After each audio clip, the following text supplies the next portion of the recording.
Kira walked through the hallways of Lincoln High School with her head down, clutching her books tightly against her chest. The familiar knot in her stomach grew tighter with each step. She had learned to move quickly between classes, avoiding eye contact and staying close to the walls where she was less likely to be noticed. It was only her second month at this new school, and already she felt like an outsider. Her family had moved here from across the country when her dad got a new job, leaving behind everything familiar. The other students seemed to have known each other since kindergarten, and breaking into their established groups felt impossible. As she rounded the corner near the science wing, Kira heard familiar voices that made her stomach drop. 3 girls from her grade were standing by the lockers, and their target today was a quiet boy named Tyler who was known for being different.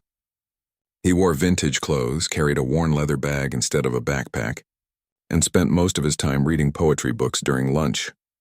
"Look at this weirdo with his fancy bag," one of the girls said loudly, grabbing Tyler's messenger bag and dumping its contents onto the floor. Books, papers, and pens scattered everywhere. What kind of guy carries a purse? Tyler's face turned red as he quickly bent down to gather his things.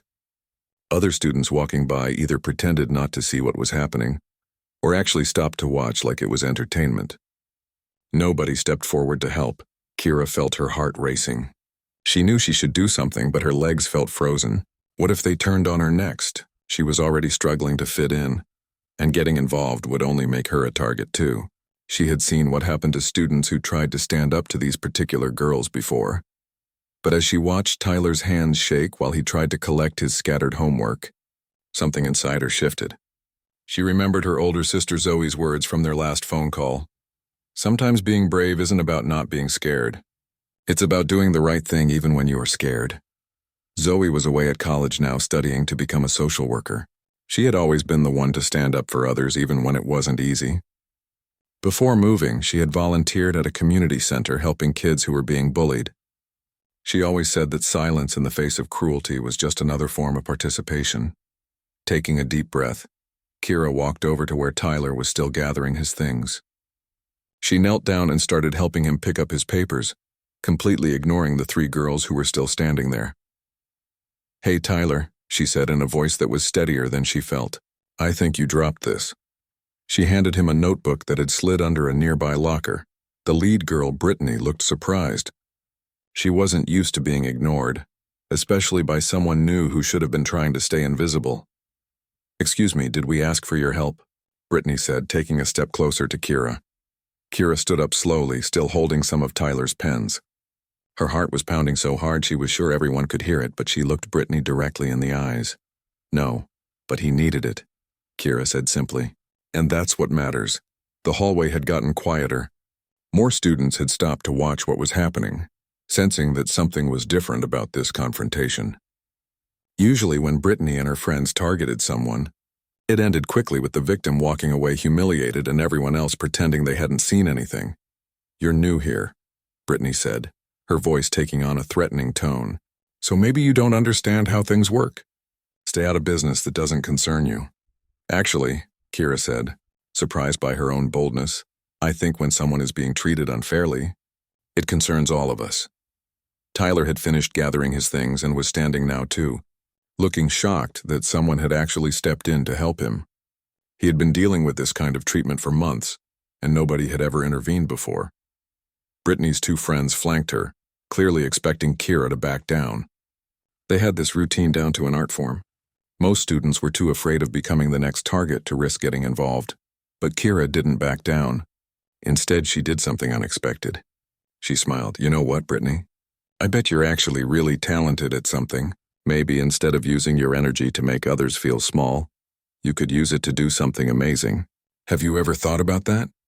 The comment caught Brittany completely off guard. She had been prepared for Kira to either run away scared or get angry and start a fight. She wasn't prepared for someone to respond with genuine curiosity about her potential. For just a moment, Brittany's tough expression flickered. Something in her eyes suggested that maybe deep down she had thought about it.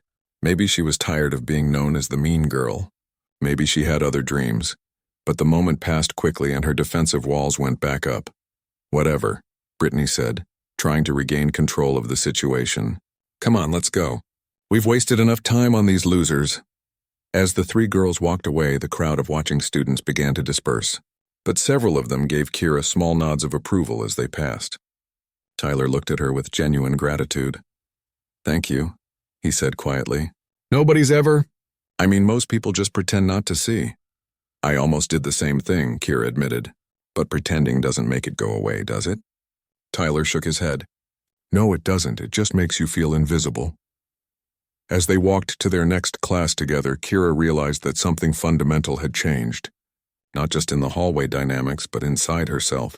She had always thought of herself as someone who avoided conflict, someone who preferred to stay in the background. But today she had discovered that she had a voice, and more importantly, she had the courage to use it. Word of what happened spread quickly through the school. By the end of the day, several students had approached Kira to tell her they were glad someone had finally stood up to Brittany's group. Some admitted they had wanted to intervene in similar situations before but had been too scared. That evening, Kira called her sister to tell her what had happened. "I'm proud of you," Zoe said. "But you know this is just the beginning, right? Standing up for others isn't a one-time thing. It's a choice you have to make over and over again." Kira looked out her bedroom window at her new neighborhood, thinking about Tyler and all the other students who were probably dreading tomorrow at school. She thought about Brittany too and wondered what might be driving her need to hurt others. "I know," Kira said, "and I think I'm ready for that." She had no idea how much her life was about to change or how many other people would find their own courage because of the choice she had made in that hallway. Sometimes the smallest acts of bravery create ripples that spread much further than we ever imagine. 3 days had passed since the hallway incident, and Kira noticed the atmosphere at school had shifted in subtle ways. Some students smiled at her in the corridors now, while others seemed to be watching her, curious about what she might do next. Tyler had started sitting with her at lunch, and their quiet conversations about books and music had become the highlight of her day. But Kira also noticed that Brittany seemed different too. The aggressive confidence she usually displayed had been replaced with something harder to read. She still moved through the halls with her two friends, but there was less laughter in their group. Fewer cruel comments directed at other students. On Wednesday afternoon, Kira was leaving the library when she saw something that made her stop in her tracks. Brittany was sitting alone on the steps outside the main building and she was crying. Kira's first instinct was to walk past. After all, this was the same person who had been making other students miserable for months. But something about the way Brittany's shoulders shook, how she tried to hide her face behind her hair, reminded Kira that underneath all that armor was still just a teenager who was struggling with something. After a moment of hesitation, Kira walked over and sat down on the steps, leaving a respectful distance between them. "Are you okay?" she asked gently. Brittany looked up, surprised and immediately defensive. She quickly wiped her eyes and tried to compose herself. "I'm fine," she said sharply. "I don't need your pity." "It's not pity," Kira said honestly. "I just noticed you seemed upset." For a long moment, neither of them spoke. Students were walking past, heading to after-school activities or waiting for rides home. A few glanced over at the unusual sight of Kira and Brittany sitting together, but most were too caught up in their own lives to pay much attention. "Why did you stand up for that weird kid?" Brittany asked suddenly, her voice quieter than Kira had ever heard it. "His name is Tyler," Kira said, "and he's not weird. He's just different. There's nothing wrong with being different." "Everyone thinks I'm a terrible person," Brittany said, staring at her hands. Kira considered this carefully. "I think you've done some terrible things, but that doesn't mean you are a terrible person. People can change." Brittany let out a bitter laugh. "Easy for you to say. You don't know anything about my life." "You're right, I don't," Kira agreed. "But I'd listen if you wanted to tell me." Something in Kira's tone must have convinced Brittany that the offer was genuine, because after another long pause, she started talking. "My parents are getting divorced," she said quietly. "They fight every single night. My mom cries all the time, and my dad, he's already moved out and started dating one younger than my sister.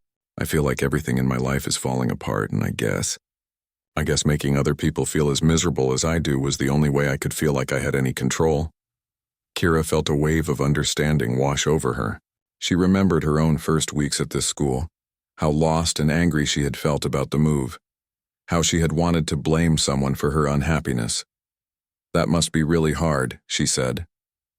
But Tyler didn't do anything to deserve what you were doing to him. Neither did any of the other kids. I know, Brittany said, fresh tears starting to fall. I know that. But once you get a reputation for being mean, it's like everyone expects it from you. And my friends, they're not really my friends, are they? They just like being around someone who makes them feel powerful. Kira thought about this. She had noticed that Brittany's two companions seemed to follow her lead in everything, never expressing their own opinions or making their own decisions. What would happen if you stopped? Kira asked. If you just tried being different? They'd probably dump me, Brittany said. And then I'd be completely alone. Maybe, Kira said. Or maybe you'd find out who your real friends are, and maybe you'd make new ones who actually like you for who you really are, not for how much fear you can create. They sat in comfortable silence for a while, watching other students head home. Finally, Brittany spoke again. I don't even know who I really am anymore. I've been angry for so long. I forgot what it feels like to just be normal. Well, Kira said, standing up and adjusting her backpack. Maybe tomorrow you could try being kind to someone instead of cruel. See how that feels. Brittany looked up at her with something like hope in her eyes. You think people would believe it? That I could actually change? I think people want to believe it, Kira said. But you'd have to show them, not just tell them. The next morning, Kira arrived at school to find an unexpected scene in the main hallway. Tyler was there, picking up papers that had fallen out of his bag. But this time he wasn't alone. Brittany was helping him gather his things, and she was actually apologizing. I'm sorry for what I did to you, she was saying. It was wrong and you didn't deserve it. Tyler looked completely shocked, but he nodded and accepted her apology. Several other students had stopped to watch, clearly amazed by this turn of events. When Brittany saw Kira approaching, she stood up and walked over. I wanted to start with Tyler, she said quietly. Since I was worse to him. That was brave, Kira said, and she meant it. It was terrifying, Brittany admitted, but also kind of freeing, like I don't have to carry around all that anger anymore. Over the following weeks, Kira watched as Brittany slowly began to change her reputation at school. It wasn't easy. Some students were suspicious of her sudden transformation, and her former companions weren't happy about losing their leader. But Brittany persisted. She started small. She stopped making cruel comments about other students' clothes or interests. She began saying excuse me and thank you in the cafeteria line. When she saw someone drop their books, she helped them pick them up instead of laughing. Kira found herself becoming an unlikely mentor to Brittany, helping her navigate social situations without relying on intimidation or cruelty. They weren't exactly friends yet, but they were building something that felt like mutual respect. Tyler, meanwhile, had started coming out of his shell. With the constant threat of harassment removed, he began participating more in class discussions and even joined the school's creative writing club. He and Kira had become genuine friends, bonding over their shared love of stories and their experience of feeling like outsiders. One afternoon, as Kira was leaving school, she found a note in her locker. It was from a freshman she had never met, thanking her for showing everyone that we don't have to be afraid to do the right thing. The note went on to explain that the freshman had started standing up for other kids in her grade, inspired by what she had witnessed in the hallway that day 3 weeks ago. Kira smiled as she folded the note carefully and put it in her backpack. Her sister Zoe had been right. Standing up for others wasn't a one-time thing. It was a choice that kept creating opportunities for more choices, more chances to make things better. As she walked toward the bus stop, she saw Brittany sitting alone again. But this time she was reading a book instead of looking miserable. When their eyes met, Brittany waved. Kira waved back, thinking about how much could change when just one person decided to be brave. She was beginning to understand that courage wasn't something you either had or didn't have. It was something you could grow, like a muscle that got stronger every time you used it. And she was definitely planning to keep using hers. A month had passed since Kira's first act of courage in the hallway, and Lincoln High School felt like a completely different place. The change hadn't happened overnight, but it was undeniable. Students who had once walked through the halls with their heads down were making eye contact and smiling. The cafeteria, which used to feel like a battlefield of social hierarchies, now buzzed with more inclusive conversations. Kira had become something she never expected to be, a leader. But not the kind who stood at the front of the room giving speeches. Instead, she led by example, consistently choosing kindness over comfort, courage over convenience. The transformation was most visible in the growing group of students who had started eating lunch together. What began as just Kira and Tyler had expanded to include Brittany, a shy girl named Luna, who was passionate about environmental science, Marcus, who was on the autism spectrum and loved trains, and several others who had previously felt isolated. "I never thought I'd be sitting at the same table as Brittany," Tyler said one day, unwrapping his sandwich. 3 months ago, she was my biggest fear at this school. Brittany, who was working on homework across from him, looked up with a rueful smile. 3 months ago, I was probably my own biggest fear too. I just didn't realize it. The group had started calling themselves the Bridge Builders, a name suggested by Luna after she noticed how they were connecting students who might never have talked to each other otherwise. They weren't an official club yet, but they were considering making it one. "Speaking of building bridges," Kira said, "did you guys hear about what happened in the freshman hallway yesterday?" She had gotten the story from her young pen pal, the freshman who had been writing her thank you notes. A group of 8th grade students had been picking on some 6th graders during lunch, and instead of ignoring it or joining in, several freshmen had intervened. They had used the same approach Kira had demonstrated, staying calm, showing kindness, and refusing to accept cruelty as normal. "That's amazing," Luna said, her eyes lighting up. "It's like watching kindness spread like seeds in the wind." Marcus, who usually preferred listening to talking, surprised everyone by speaking up. "My little brother is in 6th grade. He told me that school doesn't feel scary anymore. He said the older kids are nicer now." Kira felt a warm glow in her chest.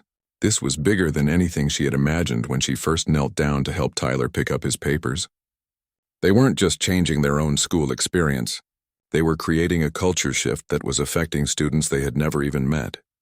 But not everyone was happy about the changes. During 4th period, Kira was called to the principal's office. As she walked down the administrative hallway, she tried to think of any rules she might have broken. She couldn't come up with anything, but her stomach was churning with anxiety anyway. Principal Davis was a kind woman in her 50s who had been at Lincoln High for over a decade. She gestured for Kira to sit down across from her desk, which was covered with papers and a coffee mug that said "World's Okayest Principal." "Kira, I want to talk to you about some concerns that have been brought to my attention," she said gently. Kira's heart sank. Had she somehow gotten in trouble for helping other students? "I've received several reports about your influence on the student body," Principal Davis continued. "Some parents are concerned about the changes in social dynamics this year." "What kind of concerns?" Kira asked, genuinely confused. Principal Davis pulled out a folder and opened it. "Well, for example, Mrs. Patterson called to complain that her daughter's friend group has completely changed. Apparently, her daughter has started spending time with students who are, and I quote, not from the right kind of families." Kira felt anger rising in her chest, but she tried to keep her voice steady. "You mean she's upset that her daughter is being kind to people who are different from her?" "I think that's exactly what she means," Principal Davis said with a slight smile. "And Mr. Chen is concerned because his son has stopped participating in what he calls normal teenage behavior, and has instead become interested in social justice causes." "Is that bad?" Kira asked. Principal Davis leaned back in her chair. "Kira, I want you to know that these are not complaints I take seriously. In my 15 years as an educator, I have never seen such a positive transformation in a school culture. Our discipline referrals are down 60% this semester. Students are reporting higher levels of satisfaction and safety. Teachers are telling me that their classrooms feel more inclusive and collaborative." Kira felt relief wash over her, followed immediately by pride.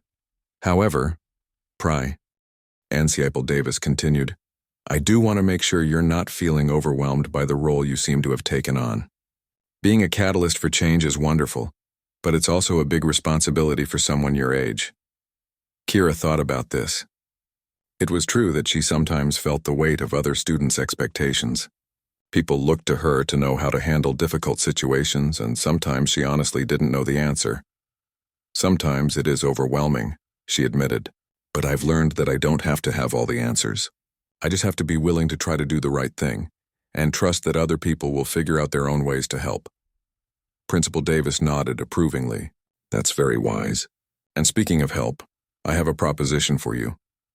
She pulled out another folder, this one much thicker than the first. I've been contacted by educators from 3 other schools in our district.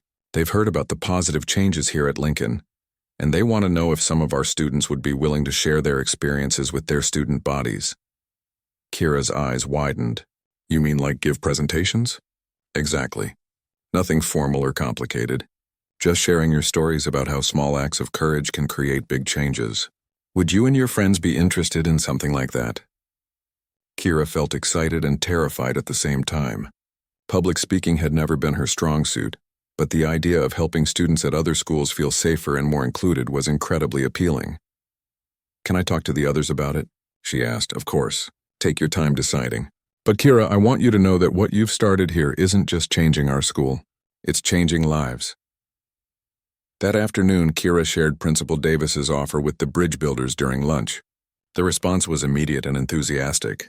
We have to do it, Brittany said firmly. I spent so much time making other kids miserable. If I can help prevent someone else from going through what I put people through, then I want to try. Tyler nodded in agreement. I remember what it felt like to dread coming to school every day. If we can help even one kid feel less alone, it's worth it. Luna was practically bouncing in her seat with excitement. We could create a presentation about the science of kindness. Did you know that acts of compassion actually release hormones that make both the giver and receiver feel better? Marcus, who had been quiet during the discussion, finally spoke up. I'm scared of talking in front of people, but I'm more scared of kids feeling as invisible as I used to feel. Kira looked around at her friends, these amazing people who had become so much braver and kinder than they ever thought they could be. 6 months ago, she had been the new girl who just wanted to blend in and survive high school. Now she was part of something that was making a real difference. Okay, she said, grinning. Let's do it. Let's show other schools that teenagers can actually make things better, instead of just complaining about how bad they are. As they started brainstorming ideas for their presentation, Kira felt that familiar flutter of nervous excitement in her stomach. It was the same feeling she had experienced in the hallway that first day, when she made the choice to help Tyler instead of walking away. She was learning that courage wasn't a destination you reached once and then stayed at forever. It was a path you chose to walk one step at a time even when you couldn't see where it was leading, and she was ready to keep walking. The gymnasium at Roosevelt Middle School buzzed with the energy of 300 fidgeting students who had been pulled out of their regular classes for an assembly. Kira stood backstage with her friends, peeking through the curtain at the sea of faces in the audience. Her heart was pounding so hard she was sure the microphone would pick it up when she spoke. I think I'm going to be sick, Tyler whispered, adjusting his tie for the 5th time in 2 minutes. You're going to be great, Luna assured him, though her own voice was shaky with nerves. We all are. This was their 4th school visit in 3 weeks. Word about their message had spread quickly through the district, and requests kept coming in. Each presentation was a little different, adapted to the age group and specific challenges of each school. But the core message remained the same. Courage is contagious, and everyone has the power to make their environment better. Brittany, who had initially been the most nervous about public speaking, had turned out to be a natural presenter.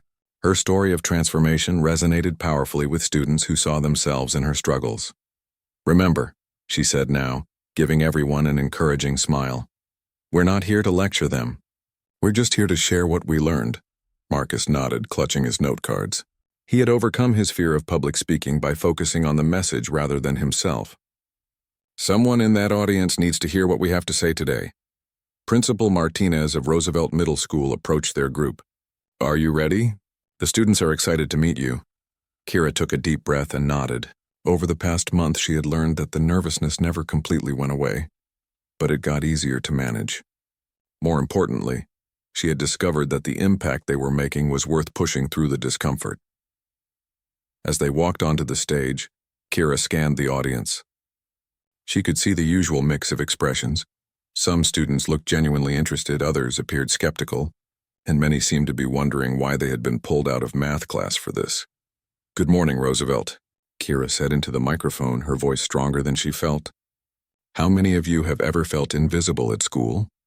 A surprising number of hands went up. Even some of the students who had looked disinterested were now paying attention. How many of you have ever wanted to help someone who was being picked on, but didn't know how. More hands.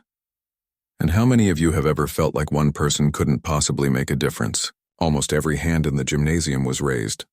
Well, Kira said, gesturing to her friends beside her. 6 months ago, all of our hands would have been up too. We're here to tell you about what happened when we decided to find out if that was really true. For the next 45 minutes, they shared their story. Tyler talked about what it felt like to be targeted and how much it meant when someone finally stood up for him. Brittany discussed the pain that had driven her to hurt others and how much better it felt to build people up instead of tearing them down.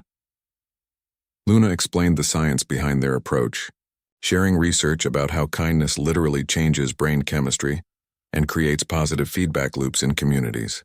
Marcus, despite his nervousness, gave a moving speech about visibility and inclusion that brought tears to several teachers' eyes. But it was during the question and answer session that the real magic happened. A 7th grade girl raised her hand. What if the person being mean is someone you're supposed to respect, like an older student or even a teacher? Brittany fielded this one. That's really hard. But respect should go both ways. If someone in a position of authority is being cruel, you can still speak up. Maybe not directly confronting them, but you can support the person being hurt, and you can talk to other trusted adults about what you're seeing. A boy in the back called out, "What if you try to help someone and it just makes things worse for them?" Tyler stepped forward. That's a real concern, and it shows you're thinking about this the right way. Sometimes the best help isn't jumping in immediately. Sometimes it's checking with the person first or finding other ways to support them. The important thing is not giving up on caring. An 8th grade student near the front asked, "How do you know the difference between being brave and being stupid?" This question made all of them smile, because it was one they had debated among themselves many times. Being brave means accepting that you might be scared, but doing the right thing anyway, Kira answered. Being stupid means not thinking about consequences at all. We always try to be smart about how we help, but we don't let fear of consequences stop us from helping at all. As the assembly wrapped up, something unexpected happened. Students began approaching the stage not to leave but to share their own stories. A quiet girl talked about how she had started sitting with the new kid at lunch after hearing about their message online. A group of friends explained how they had stopped laughing at mean jokes and started calling out cruel behavior in their friend group. "You started something," one of the teachers told Kira as they packed up their materials. "3 of our students have already asked about starting a kindness club here." On the bus ride back to Lincoln High, the group was quiet, each processing what they had experienced. These school visits were emotionally draining, but also incredibly fulfilling. They were seeing firsthand how their story was inspiring other young people to find their own courage. "I got an email from my sister yesterday," Kira said, breaking the comfortable silence. Zoe was now in her final year of college, preparing for graduate school in social work. She said her professors are using our story as a case study in community organizing. "Really?" Luna perked up with interest. "What do you mean?" "Apparently, what we did follows a lot of the same principles that professional organizers use to create social change. Start with one person, build relationships, focus on shared values, create opportunities for others to participate." Tyler looked thoughtful. "So we accidentally became community organizers?" "I guess so," Kira laughed. "Though, I think the accidental part might be important. We weren't trying to start a movement. We were just trying to do the right thing in the moment." Marcus, who had been staring out the window, turned to face the group. "Do you think we're making a real difference, or are we just making ourselves feel better?" It was a question they had all wondered about at various times. The praise and attention they were receiving felt good, but was it actually creating lasting change? "I think about that kid who emailed us last week," Brittany said. "The one from Valley High who said our visit helped him find the courage to tell a teacher about the bullying he was experiencing. That teacher got involved, the situation was addressed, and now he feels safe at school again. That's real difference.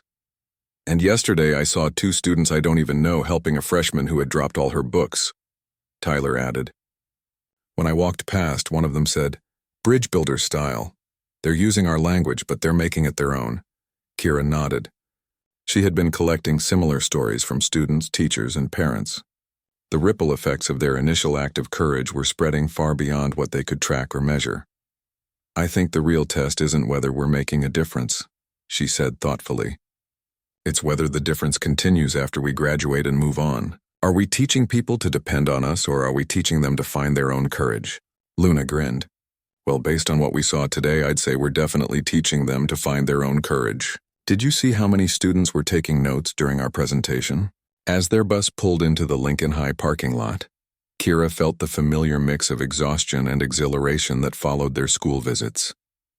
Tomorrow they would be back to their regular routine of classes and homework and teenage concerns.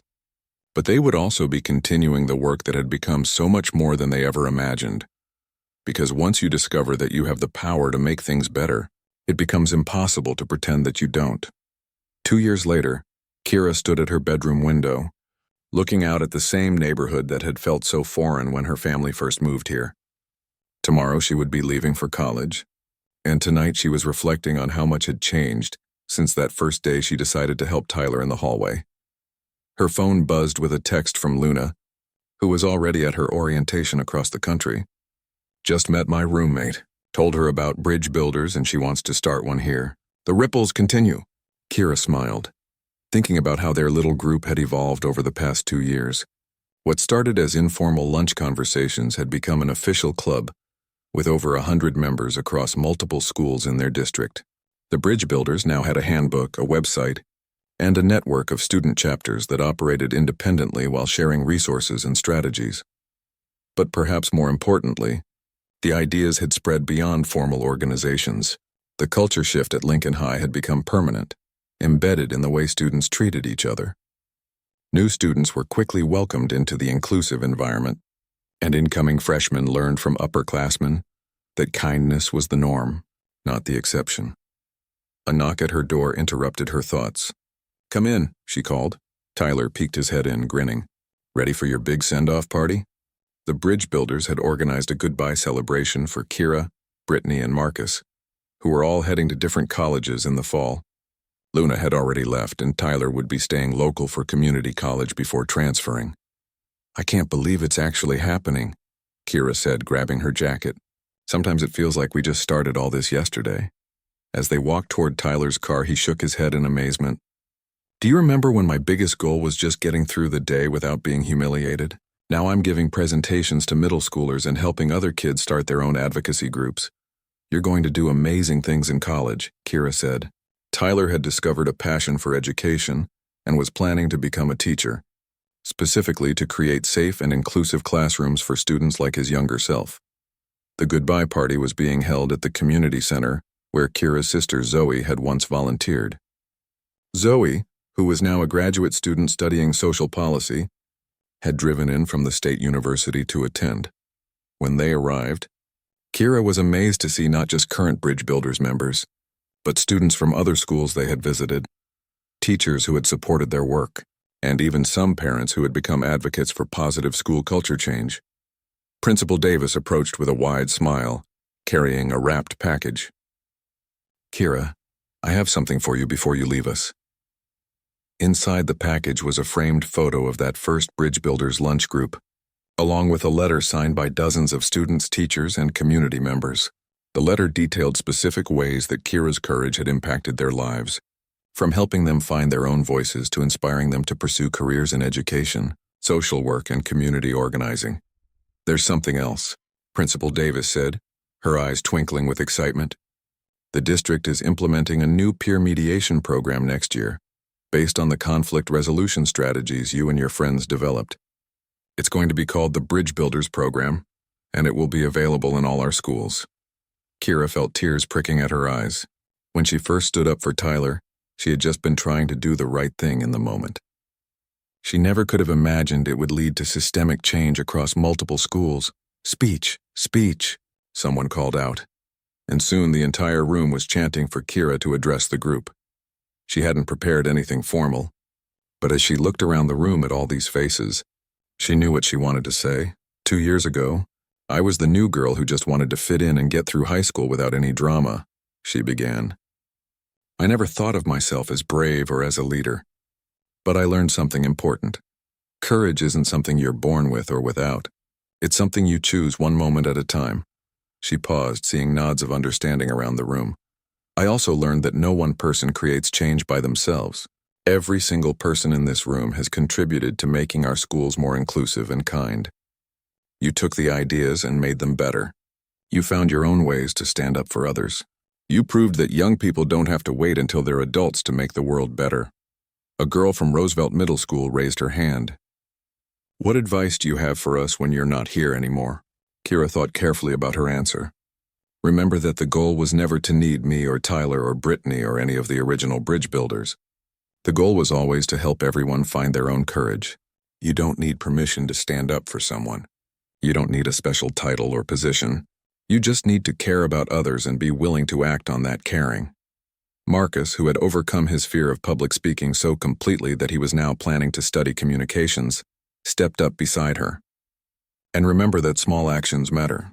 Sometimes we think we need to do something huge to make a difference. But most change happens through consistent, everyday choices to be kind instead of cruel, inclusive instead of exclusive. Brittany, who would be studying psychology in the fall with plans to work with teenagers, added her own perspective. Don't be afraid to give people second chances, including yourselves. I made a lot of mistakes before I figured out how to do better. If someone had written me off as hopeless, I might never have learned that I could choose to be different. As the evening continued, Kira found herself in conversations with students who shared stories of their own acts of courage. A sophomore talked about starting a support group for LGBTQ+ students. A junior described how she had convinced her school to implement a peer tutoring program that paired struggling students with successful ones, creating both academic support and cross-social group friendships. The coolest part, the junior said, is that the tutoring program wasn't my idea originally. I got it from a bridge builders chapter at another school, and we adapted it for our situation. It's like we're all sharing and building on each other's innovations. Near the end of the party, Zoe pulled Kira aside for a private conversation. I'm so proud of you, she said. When I first told you about standing up for others, I had no idea you would take it this far. I had a good teacher, Kira replied, hugging her sister, and I had good timing. I think students were ready for this message.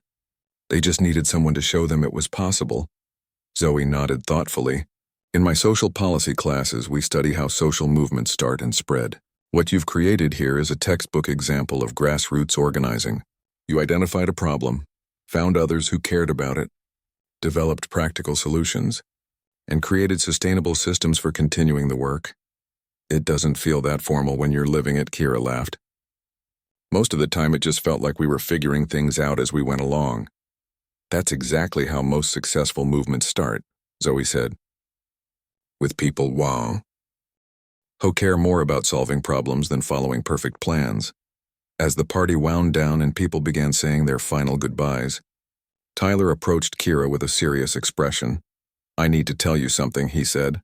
I know everyone talks about how much you changed things here, but I don't think you realize how much you changed me personally. Before you stood up for me that day, I honestly wasn't sure I wanted to keep going to school at all. I felt invisible and worthless. You didn't just help me pick up my papers. You helped me remember that I mattered. Kira felt tears welling up again. Tyler, you've become one of the strongest people I know. That strength was always in you. Maybe, he said, but you helped me find it. And now I get to help other kids find theirs. That's a pretty amazing legacy. As Kira drove home that night, she thought about the word Tyler had used. Legacy. She had never thought about what she was doing in those terms, but she realized that's exactly what they had created. Not just changes that would last while they were in school, but a template and inspiration for future students to build on. Her phone buzzed with a text from a number she didn't recognize. Hi Kira, I'm starting high school next week and I'm nervous. My older brother was in bridge builders and told me to message you. Any advice? Kira smiled as she typed back. Trust yourself. Be kind. Stand up for others when you can. And remember that courage grows stronger every time you use it. You've got this! As she pulled into her driveway, Kira realized that while she was leaving Lincoln High behind, the work of building bridges between people would continue wherever she went. She had learned that courage wasn't just about big dramatic moments. It was about the daily choice to see others' humanity and act on that recognition. Tomorrow she would start a new chapter of her life, but she would carry with her the knowledge that one person really could make a difference. And more importantly, she knew that when you help others find their own courage, you create something that can last far longer than any individual's time in any particular place. The ripples would continue to spread, carried forward by all the brave young people who had learned that they didn't have to wait for someone else to make the world better. They could start right where they were, with whatever courage they could find, and trust that it would be enough to begin.